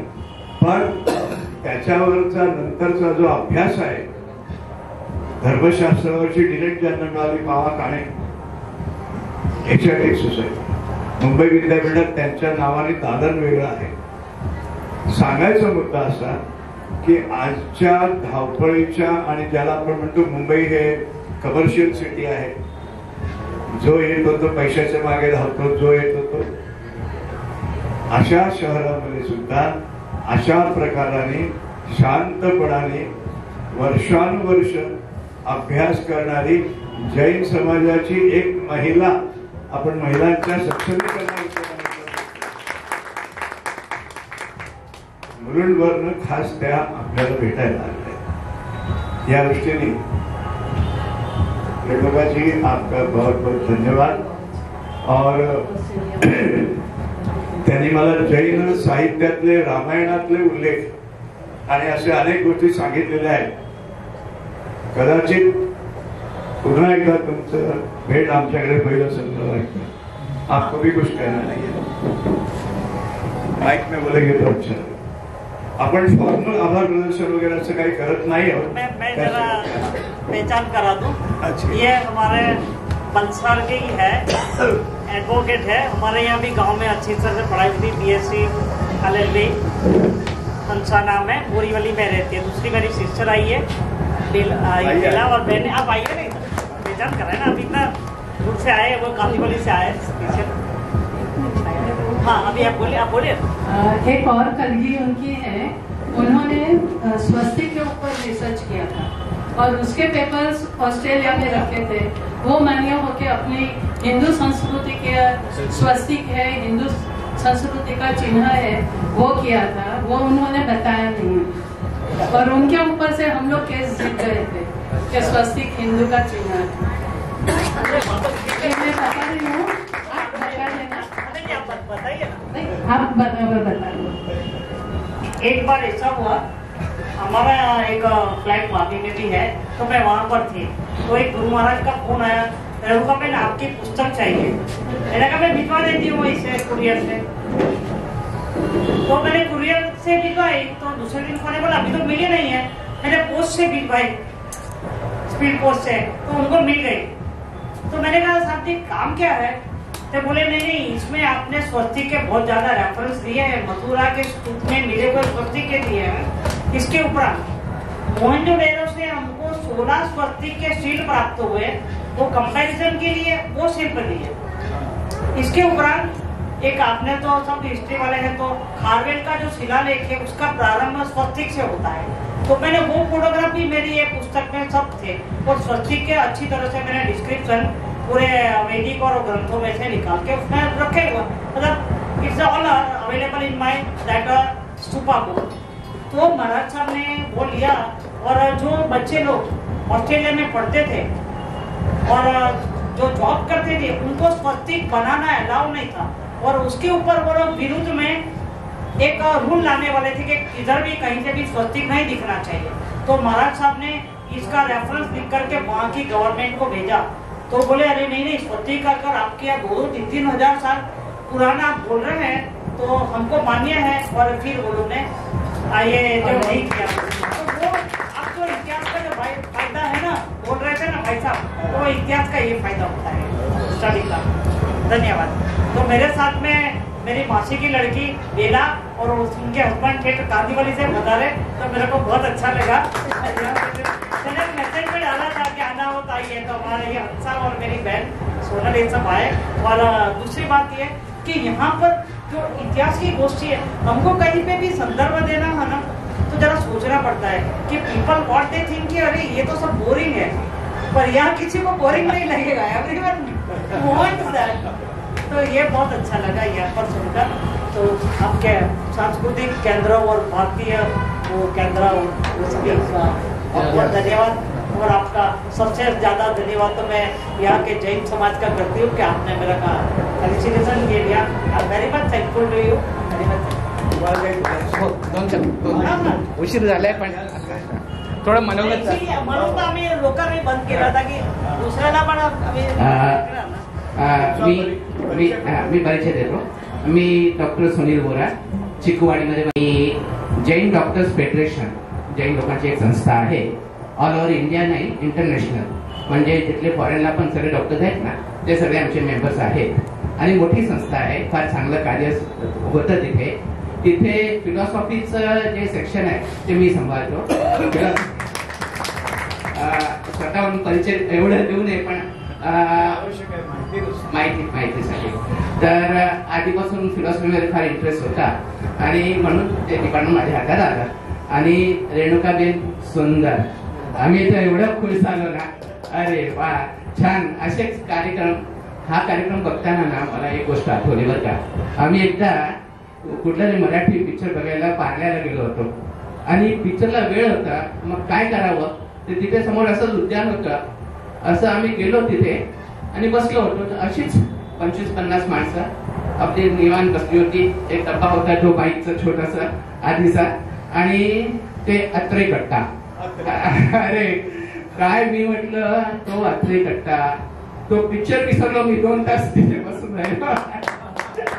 एवढं सुंदर, म्हणजे सिम्प्लिसिटी। कुठे काही मोठा गाजाबाजा नाही, फार प्रचार नाही, मोठमोठे बॅनर्स नाही, काही नाही, पण असंच रिटायर्ड माणसं सगळी 50-50 माणसं। त्यांचा तो कार्यक्रम चालला होता, तुम्ही तुमच्या आयुष्यातले अनुभव सांगा। आणि त्यांनी रियालिटीमध्ये जे लोक कोणी पायलट होतं त्यांचे काय अनुभव आले, एक ऍक्सिडेंट झाला तर त्याच्यामध्ये ते मोठमोठे इंजिनियर आले, त्यांनी ते शोध केला, काही सापडना की कसा झाला ऍक्सिडेंट। मग हे जरा काही त्यातले इंजिनिअरिंग मध्ये होते, त्यांनी सिंपल भाषेत की काचेचं रबर हीटमुळे जळालं, जे प्रेशरने विमान ऍक्सिडेंट झाला वगैरे असे छान। पण मला तो एवढं कसं मला आज अनुभव आज आठवण झाल्याच आहे। असा कट्टा सुंदर मला माहित नव्हता, आज माझ्या मुलाने व्हॉट्सअपवर पुढे ते आलं म्हणून मी सहज आलो इंटरेस्टने आणि मला खूप आवडला, फार छान। आमच्या इथे आहे ना 2 मिनिटं बोलू ना।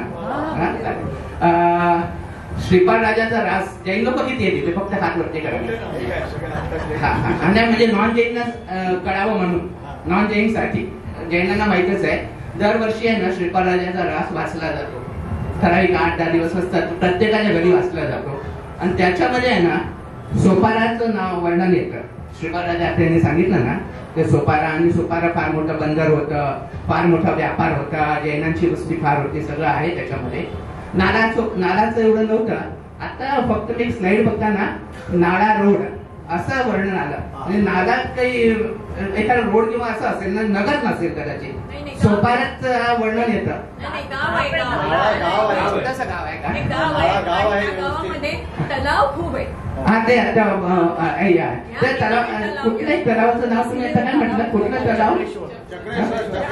आता चक्रेश्वर नाव कुठून पडलं असेल? कारण आहे ना थोडस आमच्या आदिनाथ भगवानची अधिष्ठायक देवी आहे ना, आदिनाथ भगवानची ती चक्रेश्वरी देवी आहे म्हणून तर नाही ना, सहज डोक्यात असं आलं। हा कदाचित इकडे जीवित स्वामीची मूर्ती होती, तो त्याला दर्शन करायला सगळे जैन साधू संत आले. बरोबर. म्हणजे जीवित स्वामी म्हणजे काय आहे? जीवित स्वामी महावीर स्वामी पण असू शकते, जीवित स्वामी ऋषभदेव पण असू शकते, जीवित स्वामी पार्श्वनाथ पण असू सकते. तो Jivit Swami is a concept in Jainism कि जो दीक्षा लेने के पहले कि उनकी जो मूर्ति बनाएंगे ना तो मुगट होएगा, बाजूबंद होएगा पास में. मतलब वो जो साधना करते थे दीक्षा लेने के मैंने वो अपने जर समजा जीवित स्वामी का जो मूर्ति होती है बहुत सारे तीर्थ में, तो मैंने ऐसा सुना था, म्हणजे असं ऐकलं होतं की ते हयात असताना मूर्ती केली गेली, मूर्ती बनवली गेली असं ते. तो हयात असताना जे प्रमाणे बाजूबंद असेल उनके आभूषण. हा म्हणजे जिवंत असताना म्हणून ते जीवित स्वामी असं. बाद में जब 2000 साल बाद बनाएंगे हम लोग, 2000 साल बाद वो मूर्ति बनाएंगे तो वो कंसेप्ट लेके बनाएंगे ना. बरोबर. हा वो कंसेप्ट लेकर के बनाएंगे. नाही ते म्हणजे मी 2-3 ठिकाणी विचारलं, यंदा प्रत्येक ठिकाणी जीवित स्वामी महावीर स्वामीची जीवित स्वामी मूर्ती, आदेश्वर भगवानची जीवित स्वामी मूर्ती, असं का जीवित स्वामी का? तर मला कोणी ते आन्सर असं दिलं की ते हयात असताना जी मूर्ती बनवली गेली. बराबर, बिल्कुल बराबर. आणि ये खास जो है ना वो महावीर स्वामी को लेकर के जीवित स्वामी सबसे पहला आया. और अभी ऐसा ही बुद्धिज्म में भी है ना, बोधिसत्व का जो कंसेप्ट है ना इस टाइप से वो सभी बराबरी के चलते हैं, सब कंसेप्ट बराबर के चलते हैं. असं तर असं जैन समाजाचं. आणि तसं तर जैन समाज आपला वैदिक समाज किंवा हिंदू समाज दुधात साखरेसारखंच आहे, उगमच वैदिक म्हणून झाला आहे. आणि सुंदर असं फक्त मी थोडंफार जे जैनांचं जेव्हा अभ्यास करतो ना तेव्हा एक तर ही व्यापारी कोम आहे, आधीपासून समृद्ध कोम आहे. आता ते शिवाजी महाराजांवरती कुठलं तो फेमस आपलं नाटक ते कोणते जाणता राजा तर त्यांनी जे बनवलं होतं ना ते त्यांचं नाव लक्षात नाही राहत माझ्या. तर त्यांनी जे बनवलंय जाणता राजा बहुतेक लोकांनी पाहिलं असेल ना, नसेल तर बघा तुम्ही, जबरदस्त आहे शिवाजी महाराजांचं. तर त्यांना मी असं भेटायला गेलो किंवा मी ते नाटक बघून एवढं प्रभावित झालो होतो, मी त्यांना भेटायला गेलो तर ते म्हणे मी डॉक्टर सुनील बोरा. तुम्ही कोण आहात? म्हटलं जैन. अच्छा जैन आहात तुम्ही. शिवाजी महाराजांना जेव्हा फार मोठा प्रॉब्लेम आला होता तेव्हा त्यांनी नाव सांगितलं, एक जैन शेठनी त्यांना भरपूर आर्थिक मदत केली होती. असं जिथे इतिहासात मी बघतो ना बऱ्याच ठिकाणी आपल्या स्वातंत्र्य युद्धापासून सगळीकडे आर्थिकदृष्ट्या जैन लोकांनी खूप सहकार्य केलं आहे, खूप मदत केली आहे. आणि तसं ते आर्थिकच करू शकतात ना. भामाशा बरेच आहेत, कळलं की नाही. आता हे मोतीशांचं जे वर्णन केलं ना फार महत्व आहे मोतीशांचं. तिथे ऐकायला तुम्ही लेन बघितलं असेल, मोतीशा लेन. आणि ते मोतीशा मंदिर आमच्यासाठी पुरातन मंदिर आहे ना, तसं ठाण्याचं जे मंदिर आहे ना मुनीश्वर स्वामीचं, इथून फार बॉम्बेहून लोक शनिवारी तिकडे जातात. मुनीश्वर स्वामीची आराधना ज्यांचा शनी ज्यांचा त्रासदायक असेल किंवा ज्यांना नुकसान होत असेल, शनी वीक असेल कुंडलीमध्ये, तर त्यांनी मुनीश्वर स्वामीची आराधना करावी. शनीसाठी जसं आपल्या हिंदू धर्मात मारुतीचं आपण आराधना करतो तसं जैनांमध्ये मुनीश्वर स्वामींची आराधना करतात. आणि म्हणून तिथं पण विरारला तिथून आकाशी आतमध्ये आहे, तिथपर्यंत लोक जातात हा दर शनिवारी तिथे खास त्यांचं हे करायला. आणि तेवढंच प्रभावी आहे ते. अगरचे में हनुमान जी की मूर्ति है रक्षक देव के रूप में बाहर. बहुत जगह शत्रुंजय में आमचं जे मक्का मदिना जसं आहे तसं आमचं मुख्य आहे ना पालिताना शत्रुंजय. कळलं की नाही. तर तिथे तुम्हाला बाहेर आहे ना आदिनाथ भगवानच्या बाहेर तुम्हाला मारुतीचं मोठी मूर्ती सापडणारच. कळलं, अगदी रक्षक देव असं. तर असं सुंदर शॉर्ट मध्ये बरंच काही लक्षात होतं. एनिवे मी इथे मेंबर होईल, मला फर्स्ट टाइम हे कळलंय, खूप आनंद झाला. आणि आपण मिळून काही कार्य करू. हे वसई नालासोपारा इकडचं एवढं सगळं कार्य आहे, एवढं सगळं स्थापत्य आणि पुरातत्व आहे ना, त्याचं एवढं कुठे प्रचार उल्लेख वगैरे सापडत नाही हो. ते झालं पाहिजे हो, कळलं का. आणि त्यासाठी असं काही प्रोग्राम काही अरेंज करता आलं, एखादं व्हिजिट सारखं हे काही, तर मी सगळ्या जैन डॉक्टरांना घेऊन येऊ शकतो. तेच म्हटलं वसईचे आहात आपण, असं एखादा प्रोग्राम करूया म्हणजे लोकांना कळू द्या. हे एवढं सुंदर एवढा प्रदेश सोपारक सारखं असं एकदम नगण्य सारखं झालं आहे. कळलं की नाही. लोकांना एवढं माहिती नाही ना. तर ते थोडंसं करावं या उद्देशाने. खूप खूप धन्यवाद. खूप आनंद झाला. Thank you very much. रेणुकाबेन तुमको आना है जेडीएफ के फंक्शन में पक्का. मैं आपसे एड्रेस ले लूंगा.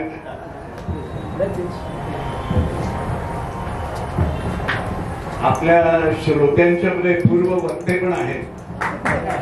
नवीन म्हात्रे हा MA इंडॉलॉजी केलेला तरुण आहे. जोगेश्वरीला राहत होता. तिथल्या जोगेश्वरीच्या गुफाचं हेरिटेज वॉकचं करतो. आता तो नालासोपाऱ्यात राहायला गेलेला आहे आणि सतत तो हेरिटेज वॉक ऑर्गनाईज करत असतो almost every 15 days in this area. आणि अनेक ऐतिहासिक मॅगझिन्स मध्ये कोकण इतिहास परिषद आहे त्याच्यामध्ये सुद्धा तो लिहित असतो. त्याला काही बोलायचं आहे या संदर्भात. ये ना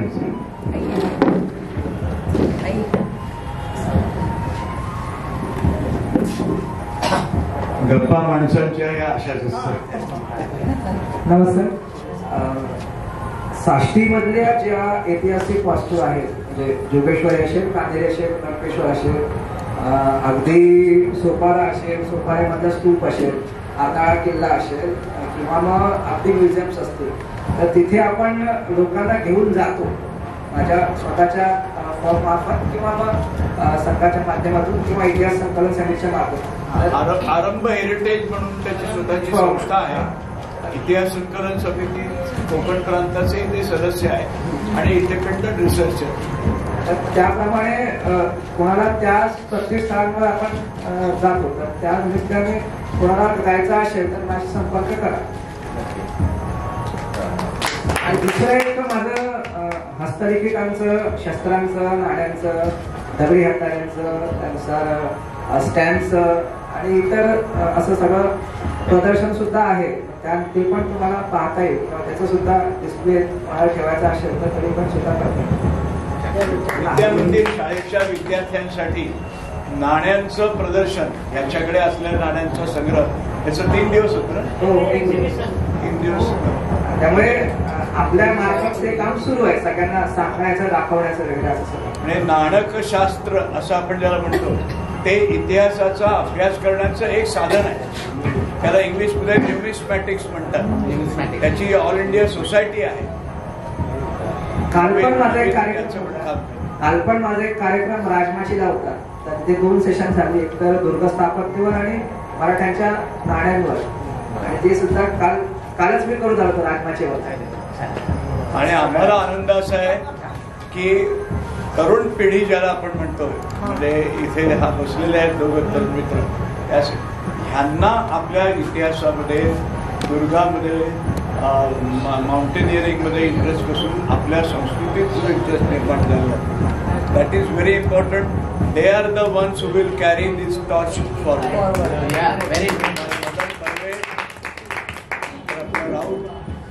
सगळी मंडळी हे सगळे समवयस्क आहेत, त्या सर्वांचं स्वागत आहे.